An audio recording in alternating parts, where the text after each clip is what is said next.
Hello again, welcome to this video. I'm just going to do a very quick one. I've had a question from somebody that asked, can you actually do an apprenticeship after completing university? So whether you've done a foundation or a full degree, the simple answer is yes and no. So the government award funding for an apprenticeship. So they fully fund your apprenticeship, and there's a few things to consider. So in terms of getting the apprenticeship, obviously you have to go through the company itself or go through a training provider for that. So contacting those sort of training providers, they'll be able to give you better insight and information. So the general rule of getting an apprenticeship after university is you cannot go into the same sector because the government won't fund it. They believe you're already qualified in that sector. So if you've studied, let's say, for example, business admin or business studies at university, you wouldn't be able to get an apprenticeship in that. However, if you went into mechanical engineering after studying business studies, the government would fund it, and so the training provider will be able to provide the training for that. However, as an alternative, you can pay for your own apprenticeship.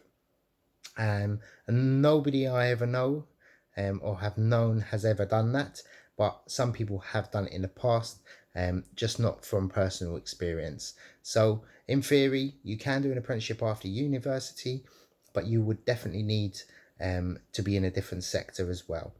Another thing to note, it's very hard to get an apprenticeship. It's not impossible, but your chances are much less if you've got a degree, and the reason being is because you'll be over 19, and the funding for that actually works less, works slightly different. You'll be given less funding from your training provider, and there's not many grants available, so the companies will have to pay a lot more to have you on. However, there's some value in it. A lot of apprenticeships, especially for those large companies, tend to look at university graduates, especially, if it's a higher level, so a level 7 or a level 8, which is equivalent to a master's degree.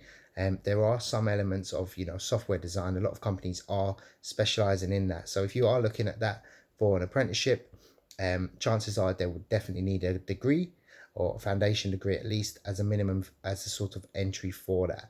So I hope this video helps and answers any of your questions.